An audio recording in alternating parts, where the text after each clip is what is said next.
Buenas noches, América. Comer mal mata más que el tabaco. Así resume hoy el periódico El País los hallazgos del último estudio que publica la prestigiosa revista The Lancet. El trabajo lo ha financiado la Fundación Bill and Melinda Gates y se basa en la recogida de datos sobre la ingesta de 15 nutrientes en 195 países. Los investigadores concluyen que comer poco de algunos alimentos o mucho de otros está relacionado con 11 millones de muertes en el mundo cada año, una quinta parte de los fallecimientos que ocurren en el planeta anualmente.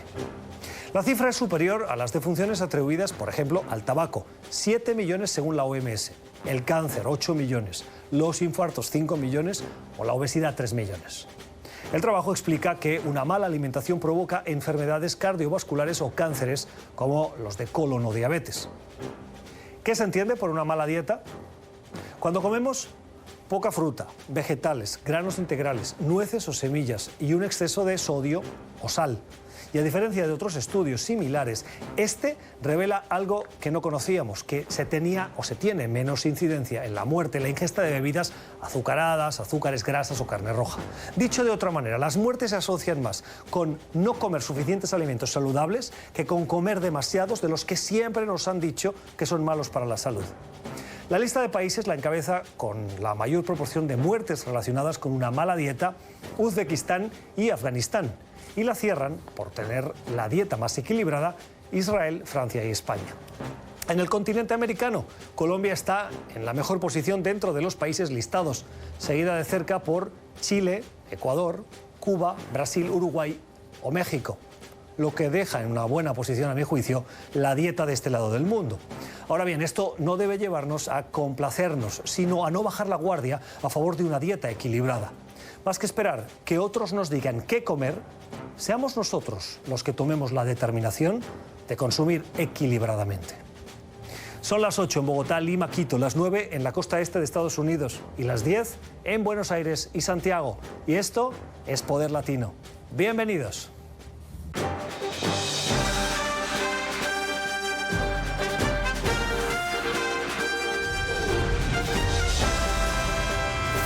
Desde nuestros estudios en Washington, Poder Latino, con Gustavo Alegret.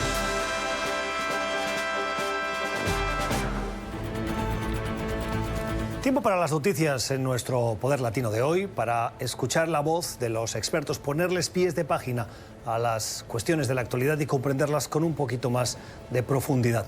El Congreso de los Estados Unidos está preocupado por la situación en Venezuela. Diversas iniciativas han arrancado y en las últimas horas hemos visto el enésimo intento de ponerse de acuerdo para avanzar legislación.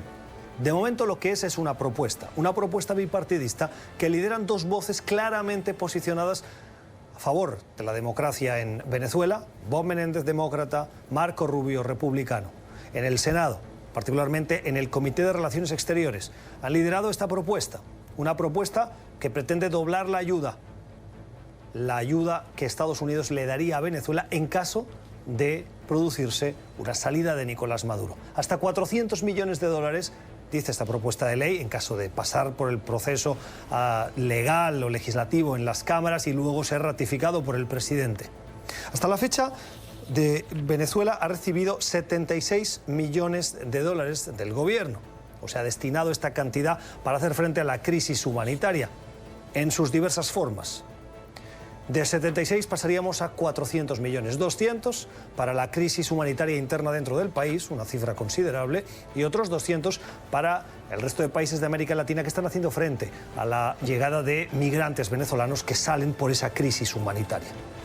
Esto se produce mientras el gobierno de Estados Unidos sigue poniendo presión, aprobando sanciones, pidiendo la salida. Hoy veíamos, escuchábamos y leíamos al asesor de seguridad nacional del presidente Trump diciéndole a Maduro que se tiene que ir.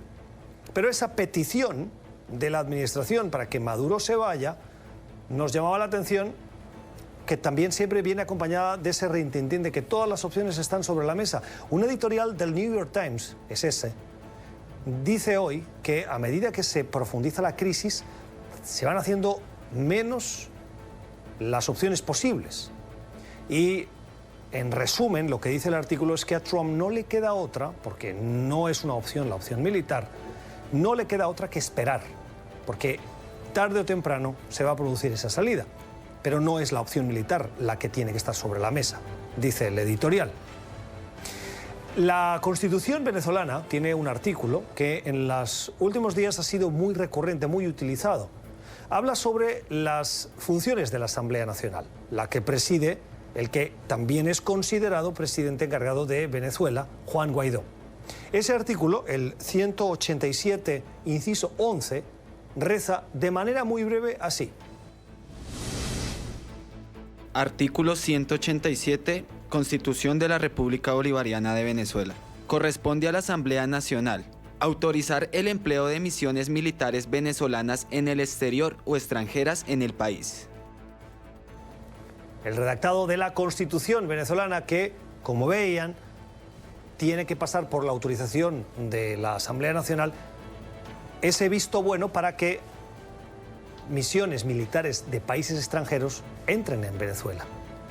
Asdrúbal Aguiar es constitucionalista, es académico, es pensador y es amigo de Poder Latino. Señor Aguiar, gracias por estar con nosotros, bienvenido. ¿Se dan hoy las condiciones para apelar a ese artículo y ese epígrafe de la Constitución venezolana? Bueno, depende de cómo se realice la apreciación. Desde el punto de vista interno hay una realidad que nadie puede ocultar.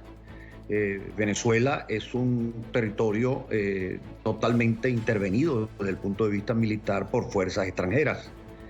En el año 2007 Cuba reconoció tener 30.000 miembros de sus sederistas en las distintas áreas de la estructura funcionarial del Estado venezolano y en el control de su territorio y de la estructura militar.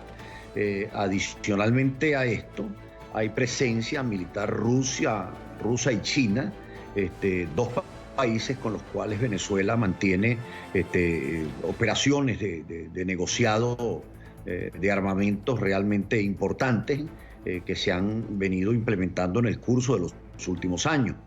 Y si vemos la parte sur de Venezuela, es un territorio controlado actualmente por el Ejército de Liberación Nacional de Colombia, en donde se desarrolla una explotación anárquica dentro de la zona de Imataca y del Caura, vale decir la Guayana venezolana, en beneficios que están siendo recibidos en un 70% fundamentalmente por cubanos, rusos y chinos. Entonces, si el supuesto es básicamente el tema de la invasión militar, esa invasión militar ya existe en Venezuela.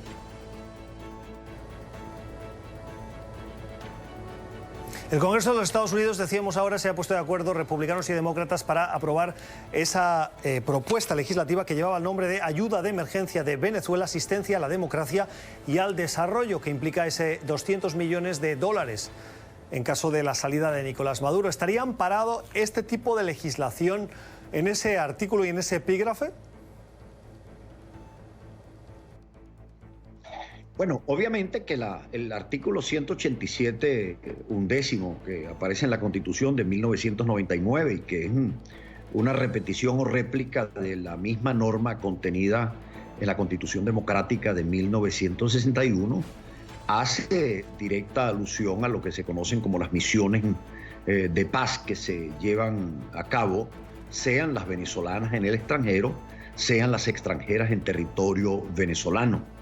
Obviamente, si se requiere el auxilio y la protección de carácter militar para tratar de llevar los insumos necesarios a una población que se encuentra en este momento sometida a todo tipo de necesidades, que no recibe siquiera agua, luz eléctrica, ya ni siquiera se habla de los alimentos ni de la comida, y que todo esto es el producto de un modelo de control por una estructura narcocriminal que se ha instalado en el poder en Venezuela. Obviamente que ese supuesto desde el punto de vista normativo existe. Ahora, lo importante es el discernimiento que en relación a esto hagan fundamentalmente las naciones extranjeras que desde el punto de vista institucional, pienso yo, en el sistema de Naciones Unidas, en el sistema interamericano, puedan hacer al efecto, porque obviamente no se admite desde el punto de vista jurídico internacional las acciones de carácter unilateral en esta materia.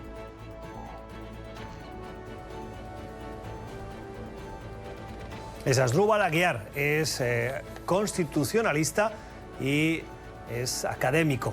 Gracias por habernos acompañado, por ponerle luz a cuestiones legales, técnicas, constitucionales. Como siempre, un placer escucharte, Asdrúbal. Más cuestiones de la actualidad. La ley Helms-Burton, saben, es esa ley que se aprobó en el año 96 en Estados Unidos y que lo que pretendía era hacer más duro aún el embargo, o como los cubanos lo llaman, el bloqueo que Estados Unidos le impuso a Cuba tras la revolución, la llamada revolución del año 59 que lideró Fidel Castro. Dice Estados Unidos que va a aplicar la ley lo antes posible. La ha suspendido durante 2 semanas, el artículo 3º, la sección 3ª de esa ley, y les quiero contar que habitualmente los gobiernos de Estados Unidos han suspendido ese artículo cada 6 meses. Es un artículo que, en caso de aplicarse, endurece ese embargo. Lo que el Departamento de Estado ha argumentado, en boca del comunicado que ha enviado el secretario de Estado al Congreso, es que están muy atentos a la violación de derechos humanos en Cuba, pero también al apoyo que está dando Cuba desde el punto de vista militar, de seguridad y de inteligencia al gobierno de Nicolás Maduro, y que está contribuyendo a sostenerlo en el poder. Y por lo tanto, el Departamento de Estado está poniendo presión a Cuba para que reduzca ese apoyo. Si tendrá éxito o no, no lo sabemos. Particularmente sobre la medida que han tomado, la suspensión solo por 2 semanas y no por 6 meses de esa sección de la ley Helms-Burton. Vamos a preguntárselo a Ricardo Herrero, es el director ejecutivo de la organización Cuba Study Group. Señor Herrero, gracias por estar con nosotros. ¿Cuál sería el efecto de la aplicación de ese título de manera inmediata, de esa ley Helms-Burton?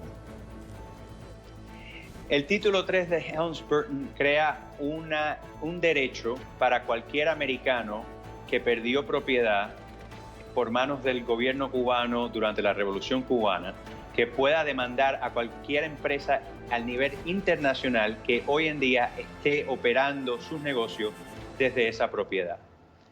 Es un título muy controversial y uno que fue reconocido por todas las administraciones antes de la administración de Trump como uno que era contraproducente, que solo perjudica nuestras relaciones con nuestros aliados al nivel internacional y no avanza la causa de democracia o ningún tipo de cambio positivo en Cuba. Y creemos que eso es el gran error que presenta enforzar la ley, el título Helms-Burton. Y encima de todo, en este momento, con la crisis que seguimos viendo en Venezuela y el papel que está jugando el gobierno cubano en esa crisis, enforzar el título 3 de Helms-Burton solo logra endurecer esa relación entre los cubanos y los venezolanos, ya que no le deja ninguna otra alternativa a los cubanos que hacerlo. ¿Qué es lo que cree usted que hoy más necesita, anhela, pide el presidente de Cuba, Miguel Díaz-Canel? Bueno, Cuba llega sufriendo su propia crisis económica ya hace muchos años. El embargo es uno de los componentes que ayuda a prolongar esa crisis. Si nosotros si nuestro esfuerzo hacia Cuba es forzarlos a que endurezcan su relación con Venezuela, porque lo estamos castigando a los dos países como si fueran el único y el mismo, entonces Cuba no le queda otro remedio que buscar ayuda y mantener esa relación con Venezuela. Nosotros pensamos que lo que debería estar haciendo la administración de Trump, sabiendo que ya no se puede hacer mucho por vía de sanciones hacia Cuba, porque llevan en ese camino más de 60 años desde que se impuso el embargo al principio de la Revolución Cubana, es buscar manera de negociar con los cubanos. Vaya, para algo sirven las relaciones que se establecieron bajo Obama, y decirle a los cubanos, mira, sálganse de Venezuela y en cambio les ofrecemos alivio de estas sanciones económicas que tanto daño están haciendo en Cuba y que levantándolas pudiera crear muchísima oportunidad en esa isla para cambio. Es la opinión, el análisis de Ricardo Herrero, director ejecutivo de Cuba Study Group. Gracias por haber estado con nosotros, señor Herrero. Feliz noche. Así cerramos el repaso de algunas cuestiones de la actualidad en las que le hemos preguntado a los expertos. Antes de terminar, les adelanto que ya nos espera José Miguel Vivanco. Hoy han presentado un informe, Human Rights Watch, él es el director para las Américas, sobre la situación humanitaria, de crisis humanitaria en Venezuela. Le hacen un pedido fundamental a la ONU. Vamos a hablar con él sobre ese pedido, sobre lo que tiene que pasar, sobre la importancia de la coordinación internacional para ofrecer esa mano tendida, esa ayuda internacional a los venezolanos. Ya volvemos. Tiempo para la entrevista en nuestro Poder Latino de hoy, para conversar sobre la situación de crisis humanitaria que vive hoy Venezuela. Creo que no es ningún secreto que hay una crisis y que es humanitaria, aunque algunos insistan en negarla, pero los hechos son tozudos, la realidad es persistente. Hoy la organización Human Rights Watch, en asociación con la prestigiosa Universidad Johns Hopkins, un grupo de médicos, especialistas precisamente en situaciones catastróficas en el mundo, han trabajado en África y en otras partes del mundo donde hay retos humanitarios profundos como los que hoy vive Venezuela, han presentado este documento, un trabajo de meses, un trabajo de detalle, que vuelve a poner el acento, la tilde, en esa crisis, que es crisis humanitaria. El llamado que ha hecho la organización Human Rights Watch es que la Organización de Naciones Unidas tiene que declarar emergencia humanitaria compleja nivel 3. Para comprender la terminología y la profundidad de lo que se explica en este documento, hemos invitado al director para las Américas de esta organización, de Human Rights Watch, el señor José Miguel Vivanco. Señor Vivanco, buenas noches. Muchísimas gracias. Un trabajo profuso, lleno de datos, de estadísticas, de referencias que a cualquier interlocutor que intenta negar la realidad se le acaban los argumentos. Cuando ustedes hablan de nivel 3, de emergencia humanitaria compleja, ¿a qué se refieren y qué otros ejemplos en el mundo nos pueden ayudar a comprender? A ver, en el marco de Naciones Unidas cuenta con todas las condiciones, con toda la burocracia, con los especialistas, con las agencias, distintas agencias, para intervenir ante crisis humanitarias que se presentan en Naciones Unidas por distintas índoles. Catástrofes naturales, un problema de clima que genera el desplazamiento de personas, en fin, o guerras, conflictos armados. Naciones Unidas cuenta con la posibilidad, y específicamente el secretario general de Naciones Unidas, de, dadas las condiciones de hambruna, de desnutrición, de enfermedades que están propagándose ya incluso más allá de las fronteras de un país y pueden llegar a comprometer a una región, el secretario general tiene las atribuciones para declarar esa circunstancia como una emergencia humanitaria compleja. Nosotros en este estudio creemos que se dan las condiciones con creces para que el secretario general de Naciones Unidas haga esta calificación y lo diga así en términos oficiales. Esta no es una cuestión meramente semántica o un juego de palabras. En el ámbito de Naciones Unidas, que el secretario general llegue a declarar la situación de Venezuela como una categoría de nivel 3 en cuanto a emergencia humanitaria compleja, obliga a todo el resto de las agencias que prestan servicios en el ámbito humanitario, que tienen cuantiosos recursos humanos, materiales, que tienen además la posibilidad de dar asistencia técnica, deben involucrarse de inmediato y deben tratar el caso de Venezuela como una prioridad. ¿Por qué no lo hacen? Porque el secretario general hasta ahora ha guardado silencio sobre la situación de Venezuela. Y me refiero a Antonio Guterres, el de Naciones Unidas. No estoy obviamente aludiendo al secretario general de OEA, Luis Almagro, que ha sido realmente muy activo en la situación de Venezuela. Guterres ha estado al margen, ha estado silencioso. Se ha reunido en innumerables oportunidades con autoridades del régimen de Maduro, con el canciller en frecuentes reuniones, pero es parte de lo que se llama en el ámbito de Naciones Unidas diplomacia silenciosa. Es decir, nada queda claro, no hay mayor transparencia, no se sabe realmente cuáles son las prioridades o las preocupaciones o los puntos que el secretario general de Naciones Unidas está empujando. ¿A qué atribuye ese silencio, esa diplomacia silenciosa? Es difícil determinar por qué el secretario Guterres ha optado por esa opción, por esa línea. Es probable que para no sacrificar accesos, ¿no? Muchas veces se mantiene una actitud, digamos, pública muy prudente, o más que prudente, yo diría casi invisible, con el propósito de privilegiar los contactos privados. En los hechos, yo creo que es hora de que el secretario general Guterres haga una evaluación de lo que ha sido la falta de impacto de sus posiciones, porque la situación de Venezuela se agrava día a día y cualquiera sean las gestiones, si es que ha estado haciendo alguna gestión el secretario Guterres, no han tenido ningún resultado. Y por ello es que hacemos un llamado para que tome liderazgo y para que haga lo que hace parte de sus atribuciones de acuerdo a su mandato. ¿Está usted a favor de la intervención militar en Venezuela? No. Pero entonces, al no estar en contra, al estar en contra, entiendo que apuesta por el diálogo.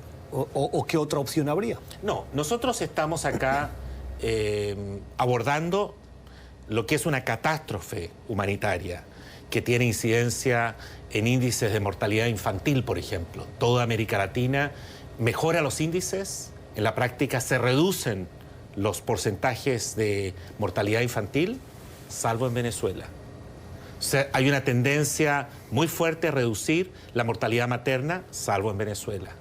Los índices, por ejemplo, de enfermedades infecciosas, como estoy pensando en malaria o en tuberculosis, todo lo que nosotros reflejamos en este informe demuestra que hay un incremento exponencial realmente alarmante en la situación de Venezuela, y eso tiene repercusiones además, no solo para la población en Venezuela, para los más débiles, para los niños, para los adultos mayores, para los más pobres, sino también a nivel regional.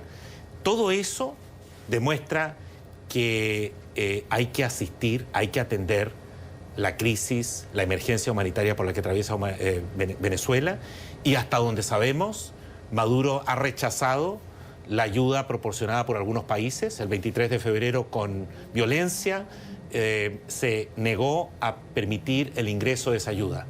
El canal adecuado es Naciones Unidas. Es la Oficina de Asuntos Humanitarios, que está inmediatamente por debajo, en un segundo nivel de jerarquía del propio secretario general de Naciones Unidas. Pero para que Naciones Unidas se involucre, se requiere de un pronunciamiento oficial y claro del secretario general de Naciones Unidas. El gobierno de Nicolás Maduro insiste que la crisis humanitaria se ha agravado por las sanciones, que no solo afectan a individuos, sino que a un tiempo a esta parte también afectan al funcionamiento del país y particularmente al bloquear determinados accesos, envío de ayuda, etcétera, lo acaban también pagando los venezolanos. ¿Cuál es la responsabilidad, si es que usted le atribuye alguna, a las sanciones internacionales o a la gestión del gobierno? Este informe que damos a conocer hoy es el producto de una investigación que nos ha tomado un año con médicos especializados de Johns Hopkins University, médicos que investigan estas materias en África, en el Medio Oriente, en otras regiones del mundo. Con ese conocimiento los hemos llevado a los puntos de frontera. Hemos logrado conseguir fuentes internas en Venezuela, de asociaciones de médicos, de profesionales de la salud. Y también hemos utilizado algunas informaciones que nos han sido proporcionadas por la Organización Mundial de la Salud, la OPS, en fin, y otras entidades con las que hemos podido elaborar este informe. Este informe está basado en información, en datos que hemos logrado sobre la base de 150 entrevistas del 2017 y del 2018.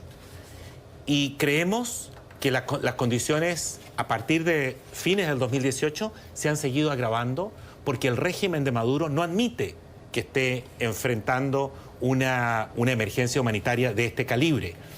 Las sanciones de los Estados Unidos y de algunos otros países son muy recientes.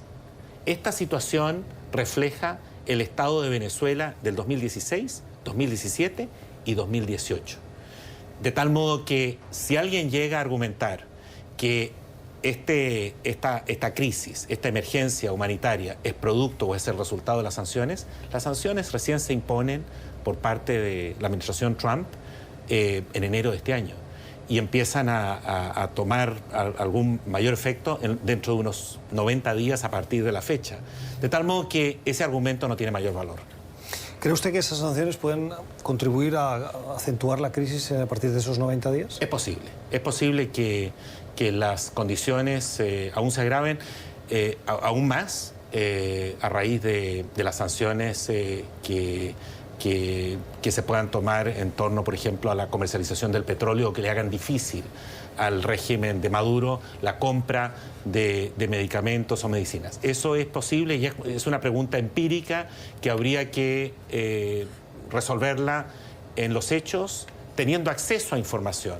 El problema es que el gobierno esconde esa información, la niega, la censura, persigue a los médicos y a los especialistas que intentan reclamar a gritos por esta realidad que padecen los más pobres en Venezuela. Entonces se hace muy difícil realmente tener una evaluación hoy confiable de las condiciones catastróficas. Por eso es que una de las medidas que le pedimos al secretario general es que diseñe una estrategia y un programa que le permitan a las agencias, a todas las agencias humanitarias de Naciones Unidas, ingresar a Venezuela y evaluar en el terreno por sí solas, por sí mismas, las condiciones en que se encuentra Venezuela desde el punto de vista humanitario. ¿Cree que el gobierno de Nicolás Maduro, que hasta la fecha es quien controla las fronteras y quien tiene el control de las fuerzas de orden público de un país, en este caso es Venezuela, permitiría, a pesar de lo que ustedes publican aquí, que el secretario general decrete o eleve la emergencia humanitaria compleja al nivel 3 y que gracias a esa definición permitiese la entrada de esa ayuda humanitaria y de esas agencias? Dependerá de la presión internacional. Porque, no nos adelantemos, aquí el primer paso lo tiene que dar Antonio Guterres, el actual secretario general de Naciones Unidas. Es él el que tiene el mandato, tiene las atribuciones, tiene el deber, en función de los datos objetivos, de hacer esa declaración formal respecto de Venezuela. Una vez que él la formula así, una vez que él lo declara así oficialmente, efectivamente la segunda pregunta es ¿cuál será la reacción de Maduro? Veremos si una gestión de Antonio Guterres, el secretario general de Naciones Unidas, que es acompañada por importantes democracias que hoy día están desconociendo la legitimidad de Maduro, eso quizás puede hacer cambiar un poco la relación, las posiciones de Maduro y permitir una asistencia y un apoyo internacional como necesitan, como requieren los más vulnerables en Venezuela. El trabajo que ustedes realizan les ha llevado un año, pero usted habla de datos que se remontan al 2017, incluso anteriores. Así es. Y 2018. ¿Cree que es parte la situación de crisis humanitaria de una estrategia premeditada del gobierno de Maduro? No tenemos elementos para hacer una afirmación de esa naturaleza. Más bien creemos que se trata de los resultados de una gestión corrupta, incompetente, fuertemente ideologizada, que prefiere reprimir e ignorar las condiciones en las que se encuentran la mayoría de los venezolanos. ¿Han compartido los resultados de este trabajo con los gobiernos de la región, particularmente con el Grupo de Lima? Nosotros contamos y confiamos que gobiernos amigos, gobiernos democráticos que han tomado la causa de Venezuela con seriedad, utilicen este informe, este diagnóstico, que como digo es el resultado de un estudio nuestro, pero fundamentalmente de médicos especializados de Johns Hopkins, de la Facultad de Medicina. Lo utilicen justamente para encarrilar o encauzar la discusión en el marco de la Secretaría General de Naciones Unidas. Es allí donde creemos que ha habido un vacío y hace falta una posición, una definición de posiciones. Tengo que terminar por la ausencia de más tiempo. Le pido, desde el punto de vista personal, cuando usted leía la redacción de los especialistas de este informe, ¿qué es lo que humanamente más le dolió, le llamó la atención? Lo que más duele son los niños, es la posibilidad de que haya niños pobres que no tienen acceso a las medicinas, a las vacunas, al tratamiento médico que se requiere y que eso le pueda generar un impacto irreversible en la salud, en su crecimiento. Los índices de desnutrición en Venezuela, esto que estamos documentando acá, no se ha visto en América Latina. Es propio de regiones en conflictos armados, en guerras, en África, en el Medio Oriente. Es comparable a otras circunstancias, pero eso realmente es muy doloroso. La emergencia humanitaria en Venezuela, el estudio presentado hoy, elaborado por la organización Human Rights Watch y la Universidad Johns Hopkins, que en base a lo que dejan de manifiesto, ponen de manifiesto, piden al secretario general de la Organización de Naciones Unidas, Antonio Guterres, que eleve la emergencia humanitaria compleja a su nivel 3 en Venezuela para que se active ese sistema de Naciones Unidas que podría dar respuesta a las necesidades que hoy sufren los venezolanos. Señor Vivanco, gracias por haber estado con nosotros. Al contrario, un placer. Vamos a hacer una pausa y regresamos para hacer el análisis de la política con los analistas que ya nos acompañan de la situación en Estados Unidos, particularmente de esa marcha atrás del presidente Trump con sus amenazas a cierre de frontera y a México. Al volver se lo contamos. Tiempo para el debate en nuestro Poder Latino, para las voces encontradas de republicanos, demócratas, liberales, conservadores. Hoy con los puntos de vista de Iván García Hidalgo. Es republicano, es analista político, es presidente del Hispanic Leadership Council. Señor García Hidalgo, buenas noches. Buenas noches, Gustavo. Gracias por estar con nosotros. Y con José Aristimuño, demócrata, analista político, presidente de Now Strategies. Señor Aristimuño, buenas noches. Buenas noches, Gustavo. Gracias por estar con nosotros. ¿Cómo valoran, y así comenzamos, lo que consideramos que es un cambio de posición? En las últimas horas, el presidente Donald Trump esta tarde ha dicho que, bueno, lo de cerrar la frontera tal vez no lo va a hacer, le da un año a México para demostrar que está contribuyendo, está colaborando en la reducción de la inmigración que cruza México para llegar a Estados Unidos y para que controle las drogas que llegan a esa frontera sur de Estados Unidos, la frontera norte de México, y que buscan entrar en Estados Unidos. Y si no hay resultados, ahí sí ha amenazado con no solo cerrar frontera, sino además imponer aranceles a algo que no tiene nada que ver con la frontera. Aranceles, por ejemplo, a los vehículos, la automoción, lo cual es un poco sorprendente porque, por si no lo sabían, los vehículos son casi se podría decir binacionales. Una parte se hace en Estados Unidos, luego se va a México, le meten la otra parte, luego vuelve a Estados Unidos y así va y viene el mismo vehículo hasta que acaba saliendo. Señor García Hidalgo, ¿es posible poner aranceles a ese vehículo? Bueno, por supuesto, o sea, el tema de qué porcentaje está hecho en cada lado es irrelevante. La razón del arancel es para castigar a México, ¿no? México en ese momento tiene que cumplir ciertas cosas, tiene que ayudar a controlar esa situación y eso han sido varias de las reuniones, ¿no? Hemos visto que Secretary Kirsten ha estado en México, han habido bastantes reuniones con la gente de la administración, con el gobierno mexicano, justo hablando de ese tema, ¿no? De una cooperación más fluida, más cercana, y México tiene que parar esa subida de todos esos ilegales de la frontera del sur de México. No pueden dejarlos pasar. El problema acá es dinero, ¿no? Vienen decenas de miles de personas que vienen no a quedarse en México, pero para asaltar la frontera americana, y mientras están en ese proceso de que duran semanas, están gastando dinero en México. Entonces a México le conviene, pues, dinero que está entrando, es gasto que se está produciendo en su país, y no hay ningún riesgo porque no se van a quedar en México. Entonces no tienen ningún incentivo de frenar ese tipo de caravanas. Entonces ahora sí va a tener un incentivo, porque si no empieza a colaborar, no empieza a frenar, va a tener un castigo monetario financiero serio, ¿no? Y el problema es real. Y ellos tienen que también frenar su población, su gente, ¿no?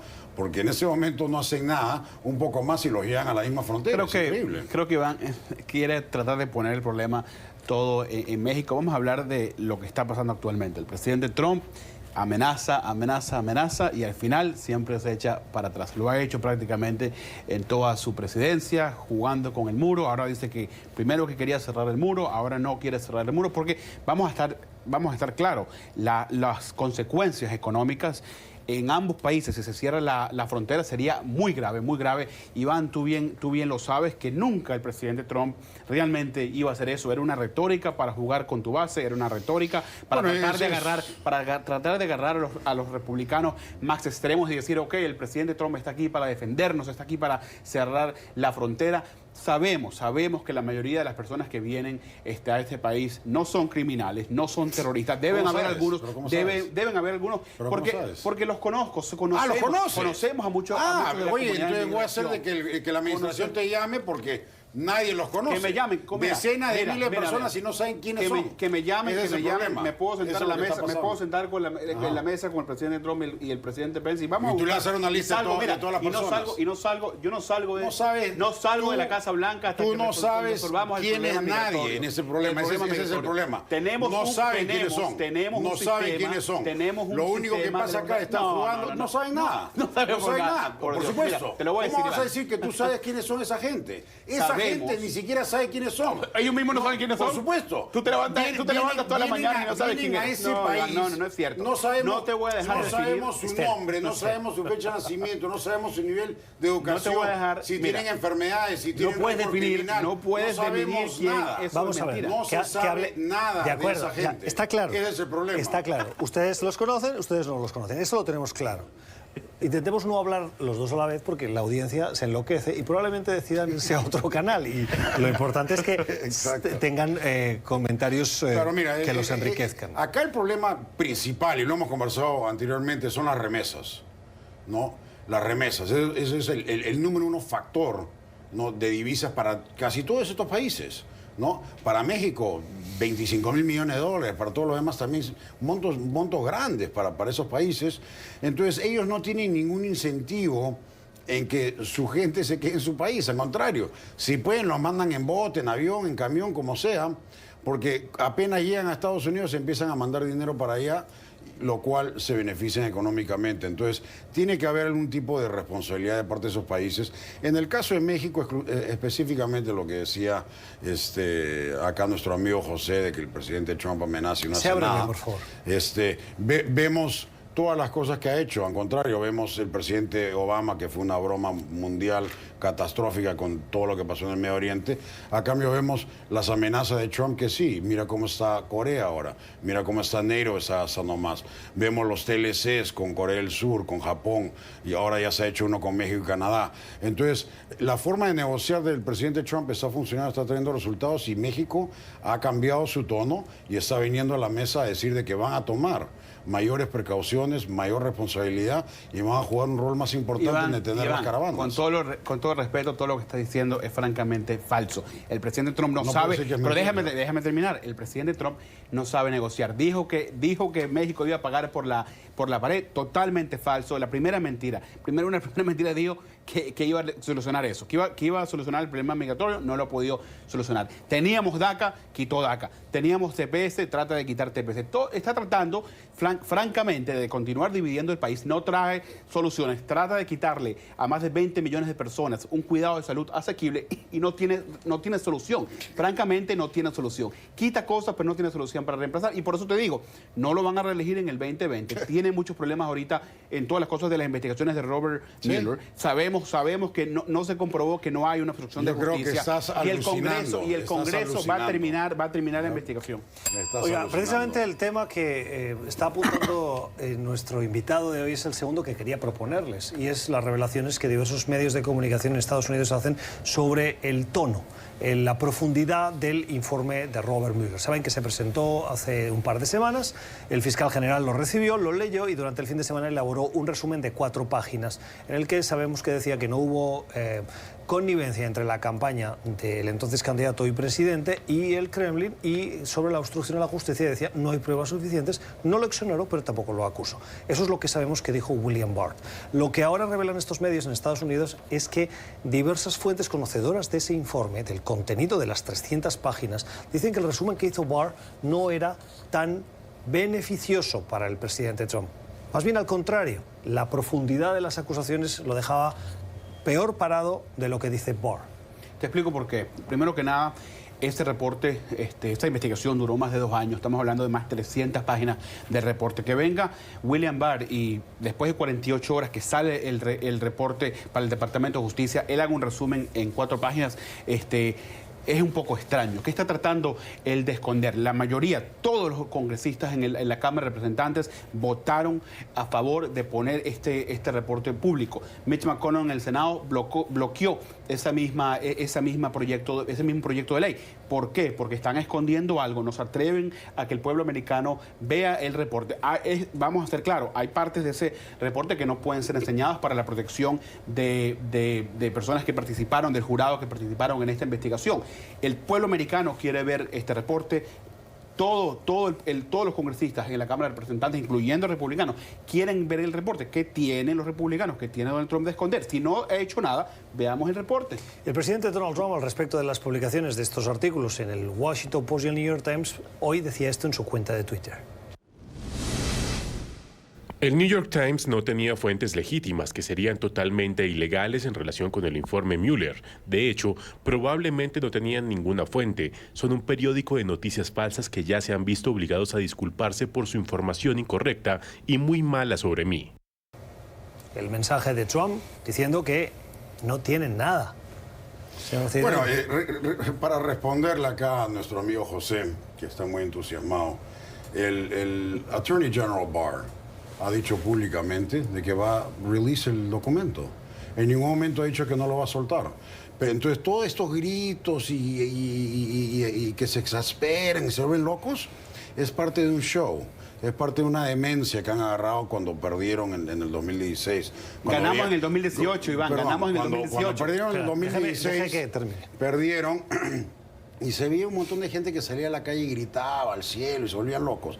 Eso se llama Trump Derangement Syndrome. Están enloquecidos, siguen con la misma cosa. El Attorney General ha dicho que va a soltar el documento y siguen gritando, siguen gritando. En ningún momento han dicho de que no lo van a soltar. Ahora, referente a esos artículos del New York Times, que después lo copió el Washington Post, es cómico, ¿no?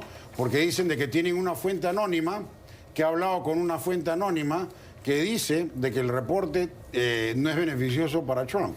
Ahora, cuando tú hablas con cualquier persona, abogado, procurador o lo que sea, la función del Special Counsel es simplemente, es bien puntual, es ¿trae cargos o no trae cargos? No es, su misión no es exonerar o inculpar, nada más. Es bien simple. Si algo, muchos expertos legales también lo han dicho, es posible que Robert Mueller, el fiscal independiente, dejó la ruta abierta de obstrucción de justicia para que el Congreso de los Estados Unidos decida si hay una obstrucción de justicia o no. Vamos a ver el reporte, que los congresistas vean el reporte, a mediados de abril, ¿no? y que ellos decían qué pasa, que ellos decían, no es para ti decidirlo, no es para mí decidirlo, ni es para el presidente Trump para decidirlo, es para el Congreso de los Estados Unidos, el Comité de Inteligencia que decida cuál es el futuro del presidente. Y lo vamos a ver muy pronto. En este debate hoy con Iván García Hidalgo y con José Aristimuño. Gracias. Vamos a las redes sociales. Unas redes sociales que hoy se han hecho eco de ese informe de la organización Human Rights Watch, que ha presentado su informe sobre la situación humanitaria en Venezuela de catástrofe. El director para las Américas estaba en el programa, José Miguel Vivanco, y nos dio detalle del alcance y de lo que le piden a la ONU. En las redes sociales hervían los comentarios. Hemos escogido algunos. De acuerdo con cifras oficiales de Human Rights Watch, el sistema de salud venezolano comenzó a deteriorarse a partir del año 2012, es decir, un año antes de la muerte de Hugo Chávez, y se acentuó con el gobierno de Maduro. Sus comentarios sobre la situación en Venezuela y ese informe presentado por la organización Human Rights Watch. Antes de cerrar, este otro mensaje de Twitter nos llamó poderosamente la atención. ¿Quién es considerado el canciller del gobierno de Nicolás Maduro? Jorge Arreaza. Ha publicado 3 fotografías de una reunión que ha tenido con Bashar al-Assad, el líder sirio. Inmenso honor haber sido recibidos por el hermano presidente de la República Árabe Siria, Bashar al-Assad. Cuánta experiencia, sabiduría y consejos para la resistencia, la victoria y la paz. Le transmitimos el abrazo solidario del presidente Nicolás Maduro. ¡Que viva Siria! Bueno, no sé la verdad por dónde empezar mi respuesta. Cuánta experiencia, sabiduría y consejo. Experiencia, sabiduría y consejo si tiene Bashar al-Assad masacrando a su pueblo. Él fue el responsable de utilizar armas químicas en contra de los sirios. Bashar al-Assad. Cuánta experiencia, sabiduría y consejo. Que viva Siria, concluye el mensaje. Sí, de acuerdo, en eso sí estamos de acuerdo. Que viva a Siria libre de dictadores. Hay mensajes que uno se pone debajo de la mesa. Así terminamos. Gracias por escogernos, por la generosidad de su tiempo. Que descansen. Nosotros volvemos mañana con más Poder Latino. Buenas noches.